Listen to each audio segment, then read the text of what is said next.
in registrations. They help with that here too. Change my registration from Democrat to Republican. Why? From what I've seen in the past couple years, I'm ashamed to say I was a Democrat. Ooh, did you hear that quote on CNN? For all of the CNN viewers to watch, from what I've seen in the past couple of years, I'm ashamed to say I was a Democrat. And you know what? I can relate to that exact sentiment. And this is really important. This paints the picture. The suburbs are the ones electing Donald Trump. And the suburbs are where we're seeing sign after sign after sign after sign, Trump flags all over the place, and not a Joe Biden logo in sight. And in Pennsylvania, it seems as though that's the case. And the CNN anchor who made that piece that I just showed you guys said something very important. There is a massive voter surge for Republicans in Pennsylvania, a net gain from 2016. A massive one and bigger than the Democrats. So then why exactly is Joe Biden leading in the latest Quinnipiac poll by over 10% in PA? It just doesn't line up. The logic doesn't line up historically. And Real American Politics on Twitter has his own prediction. Check this out. Pennsylvania projected vote totals: Donald Trump 3.37 million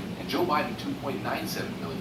Of course, these are just his calculations, and he said that he based them off of party registration and past election results, which makes sense. So I really wouldn't be surprised if we see something like this. With voter registration up so drastically, it doesn't make sense that voter turnout or votes for the GOP would drop unless undecided voters for some reason just soundly rejected the president, but we haven't seen that to be the case whatsoever. In fact, with most focus groups, we've seen undecided voters trend towards the president, especially after the VP debate that Mike Pence completely dominated. But let's stick on the numbers. Remember I just showed you guys this the other day from Donald Trump's rally in Sanford, Florida? 16,000 voters identified, 32% not Republicans, 16% were Democrat, 24% did not vote in 2016, and 14.4% did not vote in the last 4 elections. A very similar trend to what you saw in that CNN segment where previous people who had never voted before or previous people who were Democrats are coming over to vote for the current president and his bid for re-election. That trend is repeating itself once again. Look at this. 14.2 thousand signups, 27% non-Republicans,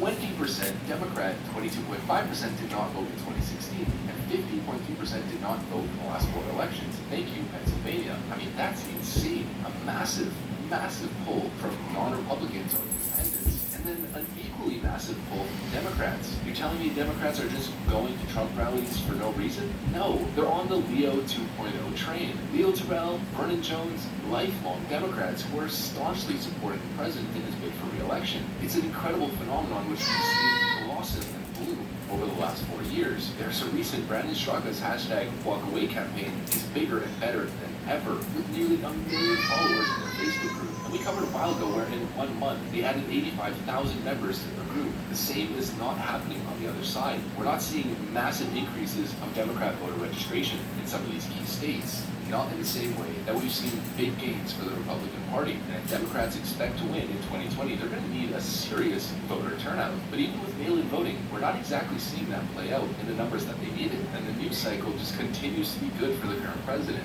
Meanwhile, it's the complete opposite for Democrats. I had to add this tweet into this video because it's perfectly succinct. The imagery is as clear as day. Michael Knopfman on Twitter writes, Democrats day so far. Steve Scully lied about Twitter hack and subsequently got suspended from C-SPAN. Joe Biden and son pocketed Ukraine money. Twitter and Facebook caught red-handed in Ukraine's story cover-up, and Trump scored town hall on hashtag NBC Tonight. And it's only 3 p.m. Massive loss after massive loss after massive loss, and the day hasn't even started. Meanwhile, the president has been on an upward trajectory and has been winning and winning and winning for nearly 2 months now. And speaking of massive loss for the Democrats, Jorge Masvidal just roasted Joe Biden. Seriously roasted him. If you guys aren't aware who Jorge Masvidal is, he's a Cuban MMA fighter, an absolute beast in the octagon. And look at what he had to say. I'm gonna let you in on something.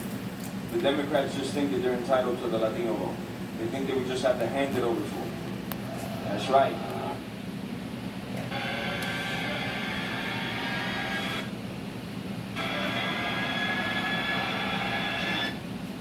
We sure as hell don't. Así mismo. They gotta show us what they can do for us, what they can do for our communities. We're not gonna buy the same wolf tickets and false promises that destroy great countries like Venezuela and Cuba. It's not gonna happen. You know what else is not gonna work for them? Playing Despacito on your cell phone. It's a panda sauce. Hell no. You gotta give us some credit for having heads on our shoulders. I'm gonna wrap this up with some words of Barack Obama.